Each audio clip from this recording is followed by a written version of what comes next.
Now, there's something really special about a double album on vinyl. When it's done right, it's more than just two records in one sleeve. It's like a cinematic experience or a bold statement about where an artist or band are in their career. And today I'm going to be breaking down 7 essential double albums that you need to have on your shelves at home. So these albums demand to be played on vinyl, start to finish, so let's get into it.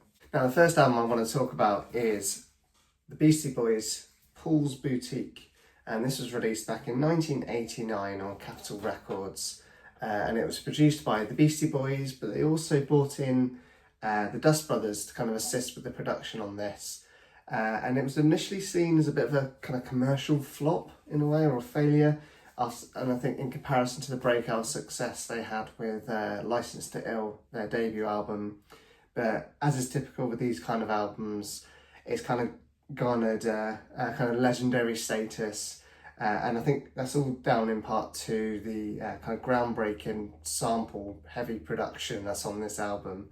And the Dust Brothers, they kind of layered the beats with kind of this dense sonic collage of samples that's not only kind of influenced hip-hop and today's hip-hop, but also kind of modern sample culture throughout different genres of music. It's pretty much a sample masterpiece, if you will. There's over 100 of them on this record, which is crazy, but they all work. Everyone has a right place on the records, and I think having this on vinyl, it just kind of reveals a lot of the kind of layered production. It sounds way better than the digital version to my ears.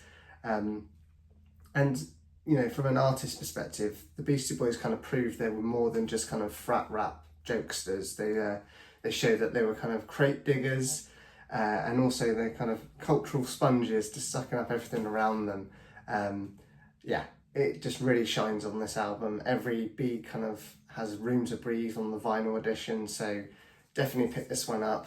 This is the Beastie Boys' Paul's Boutique. Next up is a record, I'm not sure what else you can really say about it that hasn't already been said, but we have the Beatles' The White Album, or technically titled the self-titled album, released in 1968 and produced by the fifth Beatle, George Martin, pretty much. Released on Apple Records, and this is the the Japanese vinyl edition. It's probably the most eclectic album I've got in my collection, especially within the rock genre, and it just kind of captured the Beatles almost at the brink, but yet out of that kind of chaos came this brilliant album that they managed to pull together. The artwork just doesn't really do it justice in terms of how chaotic this album is. It kind of has a bit of folk, a bit of proto-metal, a bit of acoustic pop, a bit of ska and rock, of course. They all kind of coexist here somehow, and it just works. It's inspired loads of artists and musicians over the years to kind of embrace genre mixing. I'd say probably the likes of like Beck has taken a lot from this period of the Beatles, and maybe Radiohead as well.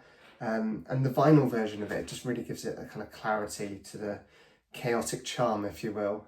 It's kind of a messy record, but it's beautifully messy.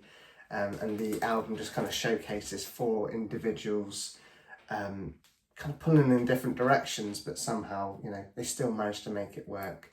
So there we go, the White Album by the Beatles.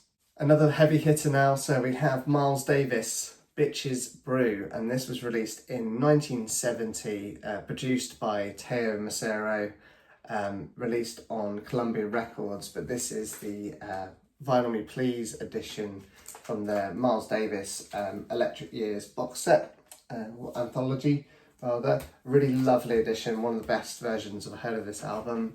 But yeah, this is just kind of a revolution in jazz. It's Bitches Brew just kind of broke all the conventions of jazz music, and Miles I think he was just really inspired by kind of the rock groups that were exploding at the time, where he wanted to kind of fuse jazz with rock rhythms and electric instrumentation, and actually start to do some experimental studio work as well. So you know, the producer Teo Macero, he had to kind of trawl through hours and hours of kind of improvisation, and turn them into these expansive compositions.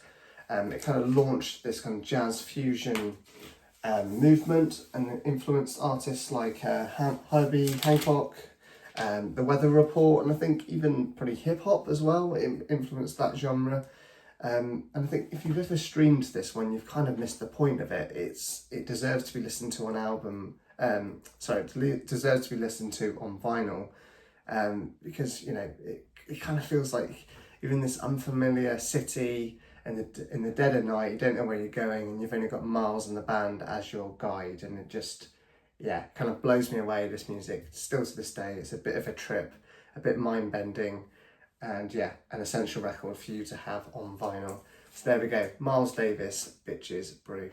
Next up, we have The Artist, if you're going to use the word artist.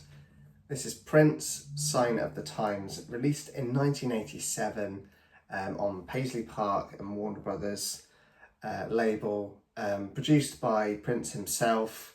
This is just kind of the blueprint for kind of genre transcendence, I think, is the way to put it. He touches on politics, faith, love and sexuality, and it kind of moves through this like electro funk, psychedelic, bit of R&B and kind of soul music as well, all throughout this record. It's incredible. Prince played pretty much most of the instruments himself on this album to kind of showcase his kind of complete artistic control, which is what he was always striving for. And he made this album up of kind of multiple projects that he was working on at the time. As I think many people know, he was just an absolute workhorse in terms of his career, always working on something, always recording music, very much like the greats like Miles Davis, James Brown, that sort of thing. But he managed to turn all of that into a cohesive album, and it's frequently cited as one of the best albums ever released, I think, and a creative benchmark, if you will, for people like D'Angelo, Beyonce, probably Frank Ocean in kind of modern times. It's just a record that's cited again and again and again. It's fantastic. On vinyl, you've got that kind of dynamic punch of the Linn drum that Prince famously used. And trust me, this isn't background music. You need to kind of focus your attention on it, and it's a really rewarding record. So there we go, Prince, Sign of the Times. So another solo artist next. We've got Isaac Hayes, Black Moses, and this was released in 1971. This, again, self-produced Isaac Hayes record on Enterprise, which was part of the Stax Records label. This is the Vinyl Please Record of the Month edition, which is really good, sounds really dynamic, I love it. But yeah, Black Moses, what can you say about this record? Hasn't been said. It's kind of like a symphonic soul odyssey, where kind of, he was kind of reimagining contemporary love songs into these kind of sprawling, sensual and soulful arrangements. The gatefold artwork on the originals is really interesting. It kind of folds out into a cross. This one doesn't, but it does have a poster that does that. This is just a kind of standard gatefold record with a nice matte finish. But yeah, it kind of depicts him as a bit of a soul messiah. It looks fantastic. It's definitely one to hunt down if you find them in a nice condition.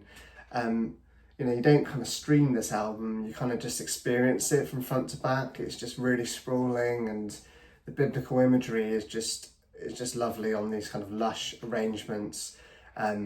It's kind of soul on a cinematic scale, I think, is probably the best way to put it. And the dynamics just, I think, sound best on vinyl. It's not the kind of album you stream on your phone. It's something you dedicate your attention to on the format of vinyl. So Isaac Hayes, Black Moses. Okay, moving away from kind of soul and R&B to a bit of punk now. So we have The Clash, London Calling, and this was released in 1979.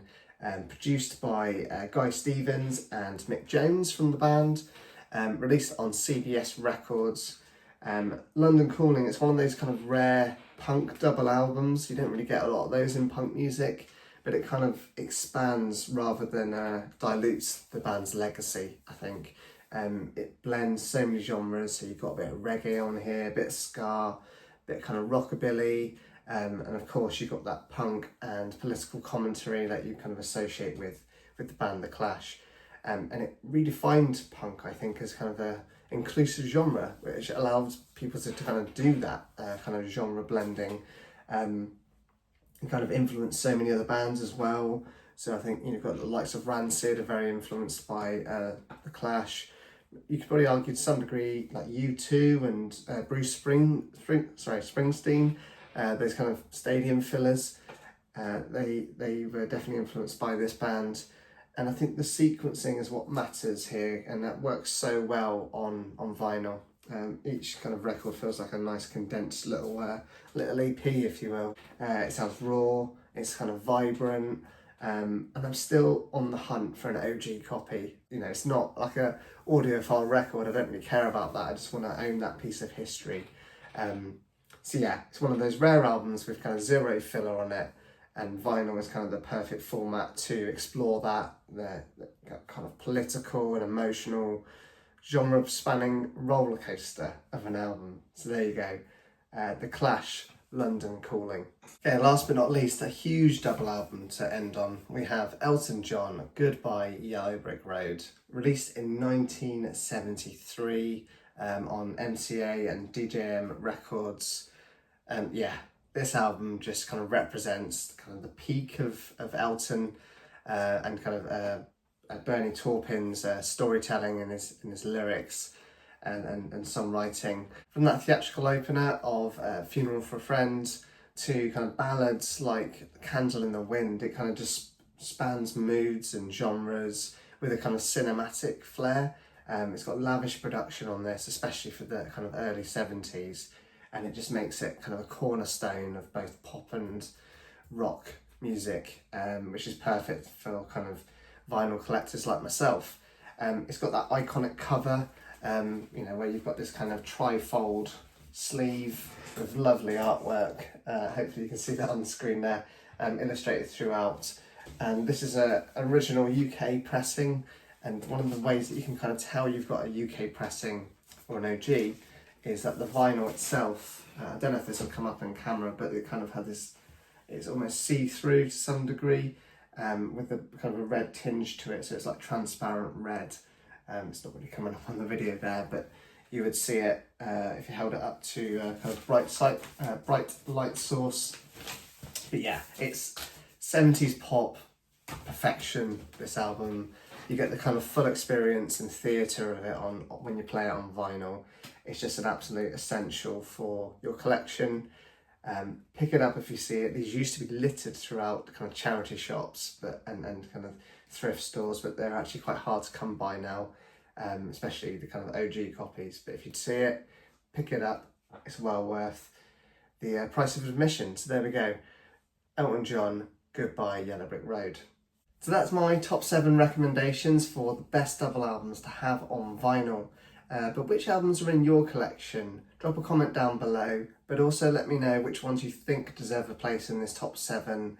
I'd like to kind of build out this ultimate crate of double albums together, so let's see how far we get with that. But if you've enjoyed this video, like and subscribe for more deep cuts and collector tips and vinyl recommendations as well. But thank you very much for watching, and I will see you next time on The Vinyl Narrative.